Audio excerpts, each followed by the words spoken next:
नमस्कार दोस्तों, मैं हूं वंदना भारती और आप देख रहे हैं कमोडिटी इनसाइट्स। आज सुबह में और मिड डे दोनों में मैंने आपको ये बताया था कि गोल्ड में भले ही यहाँ पे आपको इनिशियल वीकनेस मिल रही हो, लेकिन यहाँ पे गोल्ड रिकवर करता हुआ नजर आएगा। तो यहाँ पे सेलिंग में नहीं फंसना है और करना है तो आपको बाइंग साइड जाना चाहिए। CNBC पे भी मैंने यहाँ पे इनफैक्ट बाय साइड का ही दिया था स्ट्रैटेजी। अब यहाँ पे बात की जाए ट्रेंड की, ट्रेंड में हल्का सा बदलाव है। पहले हम लोगों ने ये देखा था कि डॉलर इंडेक्स जब यहाँ पे बढ़ रहा है, क्रूड बढ़ रहा है, तो प्राइसेस जो है गोल्ड के नीचे आ रहे थे, सिल्वर के नीचे आ रहे थे, बाकी कमोडिटीज़ के नीचे आ रही थी बेरिंग एल्यूमिनियम प्राइसेस। अब आप आज का ट्रेंड देखें, मैं ये गौर कर रही थी क्योंकि ट्रेंड को अभी आपको बहुत ज़्यादा फॉलो करना होगा क्योंकि यहाँ पे चेंजेस आ रहे हैं। आज डॉलर इंडेक्स गिरा हुआ है, लेकिन देखें तो क्रूड ऑयल प्राइसेस में बहुत हायर साइड देखने को मिल रहा है। एक बार फिर से क्रूड ऑयल प्राइसेस $100 के ऊपर है, लेकिन डॉलर इंडेक्स नहीं बढ़ा यहाँ पे। फिर हम यहाँ पे देख रहे हैं कि गोल्ड और सिल्वर जो है वहाँ पे भी जो है वो बढ़त आ रही है। बेस मेटल सारे बढ़ रहे हैं अलॉन्ग विद क्रूड ऑयल, जबकि ये कॉन्ट्रा ट्रेड अभी बन रहा था फिलहाल अभी के लिए। अब ऐसा क्यों हुआ है? क्योंकि जितने भी डेटा है यूएस इकॉनमी फ्रंट से वो यहाँ पे निगेटिव आए हैं। जीडीपी 0.7% की एक्सपेक्टेशन थी, वो जीडीपी अब आपको यहाँ पे आ रही है कितनी? 0.5%।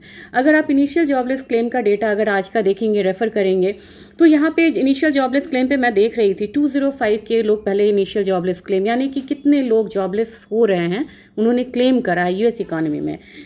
तो 2005 के थे, यानी कि 1000। इसके बाद एक्सपेक्टेशन क्या थी? इससे मतलब कि बुरी एक्सपेक्टेशन थी, यानी कि 210,000 लोग जो हैं वो यहाँ पे आने वाले थे इनिशियल जॉबलेस क्लेम पे। ये डेटा काफ़ी ज़्यादा ख़राब आया है। ये आया है 219 के, प्रीवियस था 205 के, ये है 219 के। अब आप यहाँ पे देखेंगे पर्सनल स्पेंडिंग वो लोअर जा रहा है, पर्सनल इनकम वो लोअर जा रहा है, जीडीपी यूएस की लोअर जा रही है, अनएम्प्लॉयमेंट आपका बड़े स्टैटिक है, लेकिन इनिशियल जॉबलेस क्लेम पे ज़्यादा लोग आ रहे हैं, नॉन फार्म पेरोल पे कम लोग आ रहे हैं, यानी कि यूएस इकॉनमी को एक हिट मिल रहा है और इस वॉर का भी यहाँ पे हिट मिलता हुआ नज़र आ रहा है। अब यहाँ पे इंतज़ार रहेगा वहाँ के इन्फ्लेशन डेटा का, इससे पहले इन्फ्लेशन डेटा से पहले, क्योंकि इन्फ्लेशन अगर हायर रहेगा तो गोल्ड प्राइसेस ऊपर की तरफ रहेंगे। गोल्ड ने इन एडवांस यहाँ पे एक मूव ली है अपसाइड की। अब आप कहेंगे कि कैसे आप बोल रहे हो? आप देखिए काफ़ी स्पीडी यहाँ पे एक रिकवरी आई गोल्ड में, और सुबह में -$44 था जब मैंने मतलब प्री मार्केट समरी दी थी। अब यहाँ पे $11 प्लस है, $4789 के करीब हम हैं, यानी कि फिर से हम वो जो थ्रेशोल्ड है $4800 वाला उसके करीब जा रहे हैं। कल हम लोगों ने 4900 लगभग आता हुआ देखा था। तो बायस यहाँ पे क्लियरली एक अपसाइड का है। 1,52,750, मैंने 1,54,000 आपको बोला था, लगभग 153,000 यहाँ पे आता हुआ दिख रहा है। 1,54,000, 1,55,000 इस हफ्ते के लिए मान के चलिए गोल्ड का। और कल ध्यान रखिएगा फ्राइडे है, तो फ्राइडे एक प्रॉफिट बुकिंग भी होती है।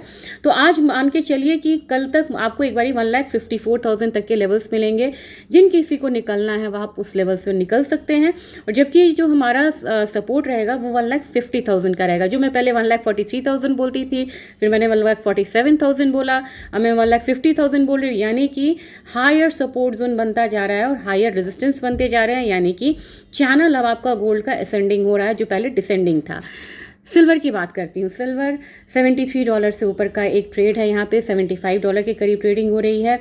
बड़ी सारी मतलब करेक्शन के बाद हम लोगों ने इसको रिकवर होता हुआ देखा है। अब सिल्वर लगभग रिकवर होता हुआ नज़र आ रहा है। 2,40,000 के करीब की ट्रेडिंग है, सिर्फ $200 का एक डाउन साइड है। मुझे लग रहा है कि अब प्राइसेस एक फिर से 2,45,000 46,000 के जोन में जाएगा। लेकिन सिल्वर एक ऐसी कमोडिटी है जो इकोनॉमी के साथ चलती है, और ये एक हाइब्रिड कमोडिटी है। प्रेशियस मेटल तो है, लेकिन ज़्यादा जो रुझान इसका है वो इंडस्ट्रियल मेटल का है, यानी कि इकोनॉमी जैसे जैसे चलेगी सिल्वर वैसे चलेगा। और दोनों ही कमोडिटी के केस में बस एक चीज़ काफ़ी इंपॉर्टेंट है, वॉर पूरे मार्च रहा है, अप्रैल में यहाँ जा रहा है, लेकिन इसके फिजिकल डिमांड में कोई कमी नहीं आई है। कमी कहाँ पे आती है? ईटीएफ में। और ईटीएफ होते हैं कैसे? एफआईआईज की तरह होते हैं, वो जल्दी निवेश करते हैं, उनकी एंट्री भी पहले होती है, एग्जिट भी पहले होती है। लेकिन फिजिकल बाइंग में दोनों ही कमोडिटी काफ़ी स्ट्रॉन्ग डिमांड के साथ यहाँ पे ट्रेड करिए, चाहे वो सेंट्रल बैंक्स की हो, या आपको प्रोड्यूसर्स लेवल की हो, मैन्युफैक्चरर्स लेवल की हो, या फिर रिटेलर्स की हो। चलिए अब ऑयल की बात करेंगे, क्योंकि ऑयल हमारा फिर से $100 से ऊपर आ गया है। अभी आप इसे 100 205 मान के चलिए ऑयल को। और ऑयल भी यहाँ पे जो इनिशियली हम लोगों ने सुबह में ये पैटर्न था, क्योंकि स्ट्रेट ऑफ हॉर्मुज़ को उन्होंने दोबारा क्लोज किया, फिर भी यहाँ पे बहुत ज़्यादा रिएक्शंस नहीं आए थे, वो रिएक्शंस अब आ रहे हैं। अब वो 4% का एक अपसाइड है। हमारी मार्केट ने बहुत ज़्यादा रिएक्शन दिया है, कारण यहाँ पे रुपया हमारा डेप्रिशिएट हुआ है, और वहाँ पे 92 पॉइंट समथिंग था रुपया, वो यहाँ पे हम लोगों ने आता हुआ देखा। तो उस डिप्रिशिएशन की वजह से हमारा क्रूड ऑयल ज़्यादा यहाँ पे उछाल आता हुआ दिखा है। हम लगभग 490 का प्लस एक देख रहे हैं क्रूड ऑयल में। अगेन आपको जो वेट करना चाहिए 95 से लेके 9600 का। और प्लीज़ अगर आप लोग को लग रहा है, क्योंकि ये मोमेंटम बहुत स्ट्रॉन्ग आती है, चाहे बाइंग साइड में हो या सेलिंग साइड में हो, सेलिंग साइड में भी यहाँ पे मोमेंटम आ सकती है। न्यूज़ बेस्ड कमोडिटी हो चुकी है टोटली, तो जब भी आए तो सेलिंग में आप मोमेंटम ट्रेड करिए। इंट्राडे के आप इसमें मोमेंटम ट्रेड करिए, 100 200 150 रुपये मिल रहे हैं, करिए और निकलिए। लेकिन सेलिंग में आप इसमें कंटिन्यू मत करिए, कैरी फॉरवर्ड मत करिए पोजीशंस को। नेचुरल गैस 253 का लेवल मान रहा है सपोर्ट, फिलहाल तो 254 के करीब है।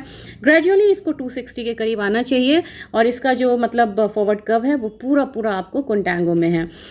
एल्यूमिनियम एक रेंज की कमोडिटी। निकल में अगर आप लोगों ने मुझे फॉलो किया होगा तो मुझे लग रहा है कि आपको फ़ायदा हुआ होगा। यहाँ पे 1638 का एक लेवल आता हुआ हम देख रहे हैं, 1660 से 1680 का जोन मिला था। और मुझे सबसे अच्छा लगा कॉपर में, कॉपर 1190 आया है, आज मैंने 1195 का लेवल बोला था। ये एक स्ट्रॉन्ग कमोडिटी है, मुझे कॉपर पे वीडियो बनाने का इधर मौका नहीं मिल रहा है, लेकिन ये स्ट्रॉन्ग कमोडिटी है जहाँ पे कि आपको अपसाइड मिलेगा। मेरा अल्टीमेट जो अगर आप बोलेंगे ना कि आपका अपसाइड ध्यान कहाँ है कॉपर में, मुझे 1212 रुपये लग रहे हैं। बड़ा इजी लेवल है याद करने का, 1212।